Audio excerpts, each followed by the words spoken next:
Muito obrigado, professor Todorava.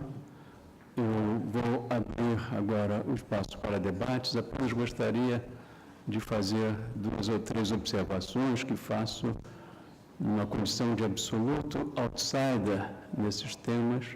Eu mesmo, como diplomata, nunca participei muito da área multilateral, sempre fui mais um especialista em assuntos bilaterais, só trabalhei em embaixadas, nunca em missões junto à ONU, etc.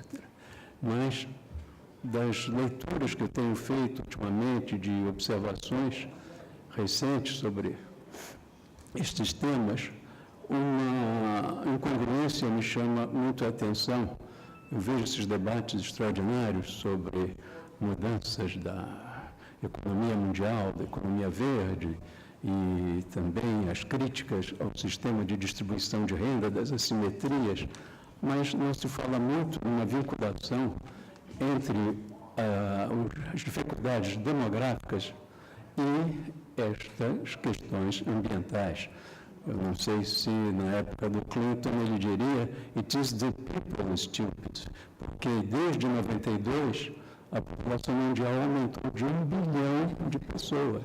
Então, realmente fica difícil a gente criticar tanto os resultados da Rio 92 quando temos hoje 1 bilhão de pessoas a mais. Isso, apesar da notável contribuição da China, que é do país que eu conheço, dos grandes países do mundo, é o único que tem uma política realmente demográfica consistente. E se não fosse isso, a China teria hoje talvez 2 bilhões e meio de habitantes, e aí a situação ambiental do planeta seria impossível. Mas mesmo assim, o aumento de consumo, com a melhoria desejável dos padrões de vida da humanidade, vão exercer uma pressão muito grande sobre os recursos naturais. Nós temos aqui no Brasil, por exemplo, falamos agora do Código Florestal. Isso tudo decorreu de quê? De uma demanda muito grande dos mercados sobre produtos alimentícios brasileiros, sobre a soja, sobre o gado, etc. E eu acho que nós termos aprovado agora um Código Florestal, ainda com as deficiências que estão sendo mencionadas, é uma coisa notável. Eu não vi Código Florestal dos Estados Unidos, da União Europeia, nada, não tem mais florestas por lá. Eu acho que nisso nós demos uma apresentação notável ao mundo. E quanto aos BRICS, eu também não sou muito pessimista quanto à impossibilidade de os BRICS chegarem a alguma coisa.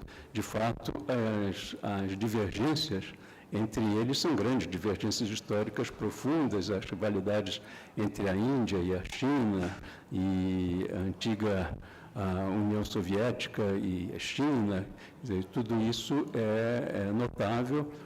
Nós temos, por exemplo, não temos o apoio declarado da China à nossa candidatura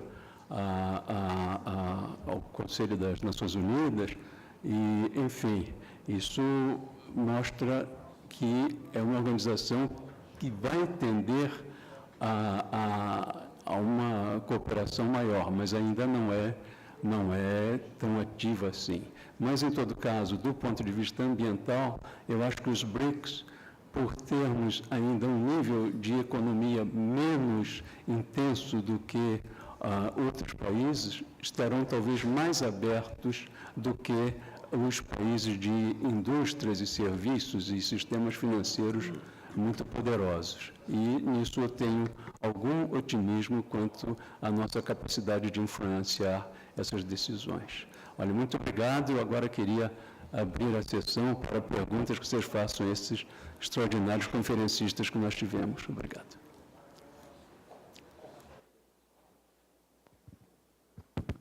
Bom, bom dia a todos. Sou Fabiano Melnichuk, da PUC-Rio, e coordenador de pesquisas do BRICS Policy Center. Eu gostaria de pegar carona na consideração demográfica do embaixador Amarante e perguntar para o professor Viola qual seria o papel dos BRICS no critério de ponderação, né, da importância ambiental dos países, tendo em vista que os BRICS eles compõem 40% da população mundial E quando nós pensamos em desenvolvimento sustentável, nós pensamos necessariamente sobre as novas gerações. Então, o meio ambiente como sendo um meio para o bem-estar das populações e das pessoas no planeta. Obrigado. Bom, muito... Melhor responder logo, né? O fundamental, a questão demográfica eu não levantei hoje, mas eu concordo plenamente com o embaixador Amarante. Aliás, isso não é um tema politicamente correto na diplomacia ONU. Você é embaixadora ainda nativa? Não, já estou credenciado. Okay. Porque é fantástico. Isso é decisivo. Ou seja, por razões digamos, da característica do sistema ONU, não se pode falar de fecundidade, de taxa de fecundidade, responsabilidade reprodutiva, nada disso é possível de ser falado, mas a realidade é que existem hoje no mundo países que têm responsabilidade em termos de fecundidade demográfica, ou seja, que estão, o que a humanidade precisa hoje, uma fecundidade na reposição ou abaixo da reposição, abaixo de fato, digamos, tá? Como tem dentro, veja, os BRICS são também o extremo totalmente heterogêneo. Veja bem, de um lado temos a Rússia com uma fecundidade extremadamente declinante fora, exceto, digamos, ou seja, na área, digamos, ou seja, da periferia islâmica da Rússia, digamos, tá? E que, na verdade, é excessivo, digamos, e está associado a uma certa perspectiva pessimista da vida na Rússia, digamos, pelo menos o que tenho lido, provavelmente, não sei se o professor Toloyara vai concordar. E você tem, de outro lado, países como China, que fizeram essa transição decisiva para a responsabilidade demográfica de um modo autoritário, isso não há a menor dúvida, tá? Criou problemas significativos do ponto de vista de direitos das mulheres a decisões reprodutivas, mas foi no agregado para a dinâmica do planeta foi decisivo, porque senão estaríamos hoje em uma situação muito, se não fossem 30 anos de política de queda da fecundidade, hoje a China tem uma fecundidade de 1,4, 1,5, então você tem isso, e nós temos o Brasil, que é um país extraordinário, um dos melhores do mundo em avanço de responsabilidade reprodutiva. Passamos de 6 filhos por mulher adulta em 1970 para 1,9 em 2010, uma das maiores revoluções demográficas da história, baseado no aumento do status da mulher, inclusive não correlato necessariamente com a educação, que é uma dissonância brasileira, digamos, tá? Mas, então, são países que, neste momento, por razões diferentes, têm hoje responsabilidade demográfica. E temos outros dois dos BRICS que são um desastre. A Índia tem 2,8 filhos por mulher adulta e a África do Sul 2,7. Tá? E ainda é um gigante demográfico já, digamos, explodido totalmente, digamos. Tá? Então, a Índia é um país que, como em várias outras dimensões, é extremadamente irresponsável. Tá? Então, claro que não é no nível da Nigéria, que tem 4,5 filhos por mulher adulta, e alguns países islâmicos também, então que, obviamente, são totalmente inviáveis, digamos. Tá? Então, eu acho que essa questão é decisiva para o futuro da humanidade, sim. A questão responsabilidade reprodutiva é decisiva, mas está proibido de falar nas Nações Unidas. E, por último, como essas proporcionalidades seriam feitas. Na verdade, a importância demográfica e econômica dos BRICS é não apenas fundamental, sino que é crescente, como todo mundo sabe. Em última instância, um sistema racional de decisão deveria ser alguma combinatória entre população e PIB. E, no mais extremo, deveria levar em consideração capacidade científico-tecnológica também. Isso seria, mas isso é uma engenharia que só seria possível como foi feita a Constituição alemã depois da Segunda Guerra Mundial. Terra arrasada, nós sabemos que sociedades não funcionam assim. Não são os engenheiros sociais que fazem as instituições, sino que dependem de tradições, muitas vezes atávicas e primitivas. Então, é muito difícil uma proporcionalidade ideal. Mas o G20 é um princípio de proporcionalidade que já está entrando na consciência da humanidade. Este é o ponto muito importante. Os G20 existem, eles foram decisivos para evitar o derretimento do sistema financeiro internacional em 2008, se estagnaram depois, chegaram no pico na cúpula de 2009, onde Gordon Brown e a União Europeia propuseram patamar, um grande avanço da governança global econômica vinculando-la com a ambiental e a clima, então transição para a economia de baixo carbono, e foi recebida por quem? Por Estados Unidos e pelos BRICS, tá certo? Então, mas está estagnado, mas aí nós já temos algo que é representativo da realidade atual do mundo. Não é perfeito, nem remotamente, tem países como a Argentina que não deveriam estar, porque não tem, há outros países mais importantes, é uma coisa de 12, 13 anos atrás, mas é bastante representativo. Então, é por aí que eu vejo a proporcionalidade possível. Algo mais sofisticado está muito longe no horizonte, porque mesmo isto é um processo que vai demorar, a eventização. Vai pegar mais... Não, eu só vou pegar um segundo aqui da palavra, deixa eu passar aqui para a Mônica, é para falar sobre o tema de política demográfica e populacional, que eu imagino, outras pessoas imaginam que... Assim, vamos acordar e totalmente desacordar em 2 pontos. Primeiro, que é, logicamente, um tema fundamental para a área de sustentabilidade Agora, o que é fundamental não é uma política demográfica ou de população. O que é absolutamente fundamental é uma política de saúde reprodutiva, de direito às mulheres e educação que foi colocada. Então, seria um retrocesso imenso a gente voltar a discutir população, número de filhos por mulheres, como se esse é o motivo dos problemas ambientais. Assim, eu sei que não foi isso que você falou, Viola, mas eu acho que é importante enfatizar, porque eu fiquei com medo que a discussão aí fosse para o outro lado. Desculpa, acho que é fácil. Muito rapidamente também, um segundo, e até porque em 92 eu fui ativíssima participante do Planeta Fêmea, onde naquela época estavam no auge as chamadas políticas de controle da natalidade, que afetavam, claro, que chegam nos corpos das mulheres. Então, o Planeta Fêmea, no Fórum Global de 92, no Aterro do Flamengo, o foco foi exatamente esse. E me parece assim, que seria mais um retrocesso nós voltarmos aos termos do debate em que nós estávamos há 20 anos atrás, onde nós dizíamos o óbvio, 1/10 de crianças em Ruanda não chega nem perto do padrão do gasto energético de uma só criança de consumo médio nos Estados Unidos, em Nova York.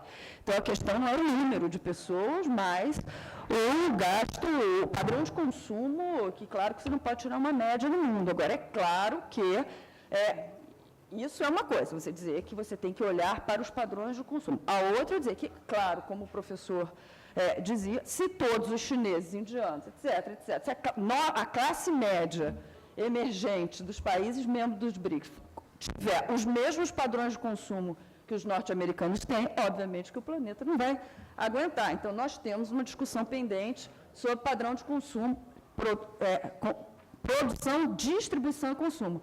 Hoje teve uma grande novidade, pela primeira, é raríssimo aparecer esse debate hoje no Globo, o estudo do Royal Society, exatamente colocando o problema das desigualdades de consumo e da necessidade de se combater a riqueza, que não se fala disso, a necessidade de se combater a riqueza. Isso não está na agenda oficial da Rio+20.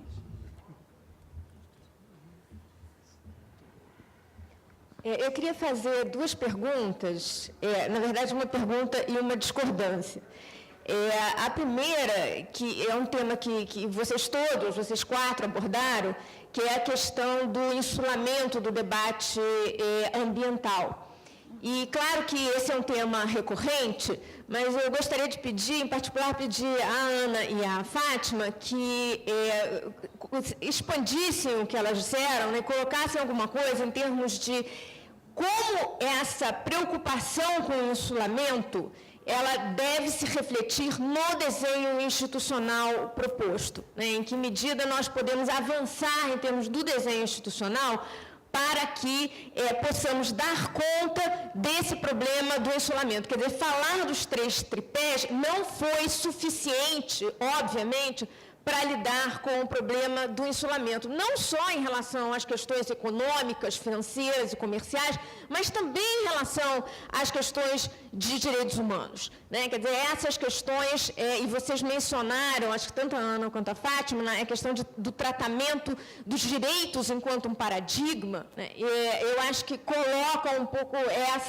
esse diálogo necessário, né, entre o âmbito dos direitos humanos e das questões ambientais. Então, como é que essa quebra de insulamento poderia se transfigurar em algum tipo de proposta de desenho institucional ou das propostas que a Ana também desenhou para a gente, que estão na mesa. E a discordância, obviamente, vai ser em relação a alguma coisa que o Eduardo disse, e eu queria dizer o seguinte, Eduardo, eu acho que você pretende estar avançando mais do que você está avançando. Quer dizer, para além da questão da igualdade e da desigualdade, que a Fátima já colocou na mesa, eu acho que em relação à questão da soberania, porque quando você fala das propostas que eu acho que são interessantes e que quebram com paradigmas que, de fato, precisam ser quebrados, como um Estado, um voto, esse tipo de coisa, você mantém-se dentro da referência do Estado Nacional Territorial como referência.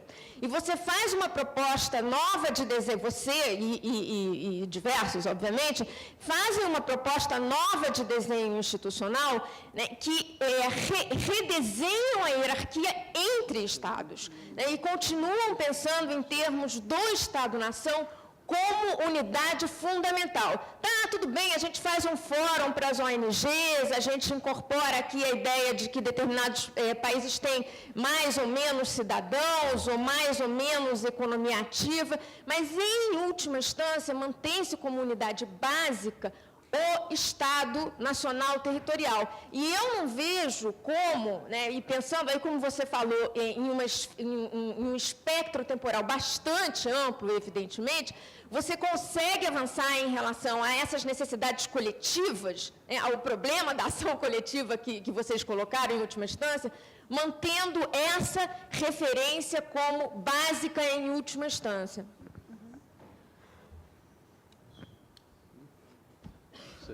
Foi uma pergunta? Eu não... Foi. Não sei. Posso começar? Se alguém voluntariar.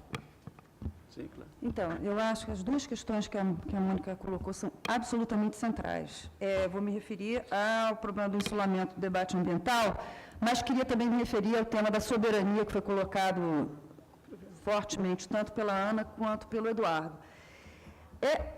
Claro que não tem resposta fácil para isso. Agora, de fato, por exemplo, se você olha que um tema absolutamente central para a governança ambiental global hoje, como são as mudanças climáticas, elas estão localizadas hoje no Banco Mundial. O Fundo Mundial de Clima, para a gestão das mudanças climáticas, não está em nenhuma dessas propostas que estão em discussão no ambiente da Rio+20.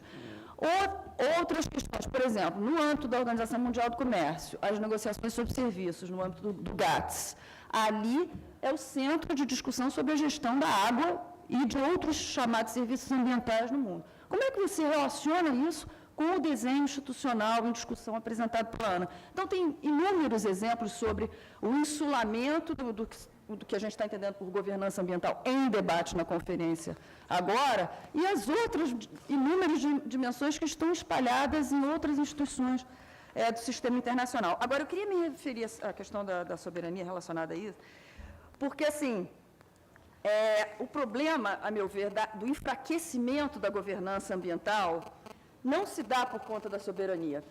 Eu acho que o problema é exatamente a cessão de soberania para atores privados, porque não é que ninguém está cedendo soberania, existe uma cessão de soberania em curso de longa data. O problema é que essa não é cessão de soberania para o chamado bem comum, para a cooperação, é uma cessão para o ambiente privado. Poderia dar inúmeros exemplos aqui com relação à gestão dos recursos naturais, toda a discussão de mudanças climáticas e RED, toda a privatização, digamos assim, da discussão dos créditos de carbono, etc., etc., toda a gestão da água. Aquífero Guarani aqui, quem está gerindo o Aquífero Guarani? Não é uma é cessão de soberania, não tem dúvida nenhuma, porque é transfronteiriço. Mas não é uma cessão de soberania para o bem comum, é uma cessão de soberania para interesses privados. Land grabbing, que está acontecendo no mundo inteiro, estrangeirização da terra, desculpa. Então, tudo isso é, digamos assim, a cessão de soberania. Mas a quem e para quê? O sistema financeiro tirou, no berço da democracia, na Grécia, tirou o governante e definiu quem vai mandar no berço da democracia no mundo. Então, isso é a cessão de soberania. Então, eu acho que o debate de soberania, a meu ver, ele, digamos, qual é a discussão, a quem ceder soberania, para quê? Estou dizendo isso, eu que sou de um movimento global que acredita na globalização das lutas, dos movimentos, da cidadania global como forma de transformação. Então, eu não sou uma soberanista, mas acho que o debate sobre soberania tem, digamos assim, tem precisamos colocá-lo no devido lugar, que é a discussão, a necessidade de controle público. Vou responder rapidamente, porque eu sei que a gente está com muita pressa. Em relação à soberania, a Fátima está absolutamente certa.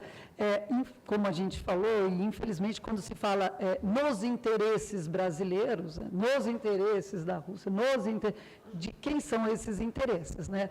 Então, eu acho que aí tem a coisa da soberania tem que ser realmente... Mas, Mônica, adoraria ter a resposta de como é que a gente progride. Eu acho que, assim, não tem jeito. Primeiro, tem alguns passos mínimos, que é ter uma agência, de ter aí o conselho, que são mínimos, que tem que avançar, porque isso vai tensionando dentro das Nações Unidas. Mas acho que o limite do planeta, como absolutamente fundamental para que se saia tanto da Rio+20, que se viesse que todos os organismos da ONU, todos, e do Bretton Woods, né, a FMI, como é que eles respondem a esse limite do planeta? Nem hoje em dia o reconhecimento do limite do planeta nesses outros órgãos existe. Então, quem precisa, se houvesse minimamente um reconhecimento formal, pedido pela Rio+20 e formalizado dentro do Banco Mundial, dentro de todos, eu acho que seria um primeiro passo de uma longa história.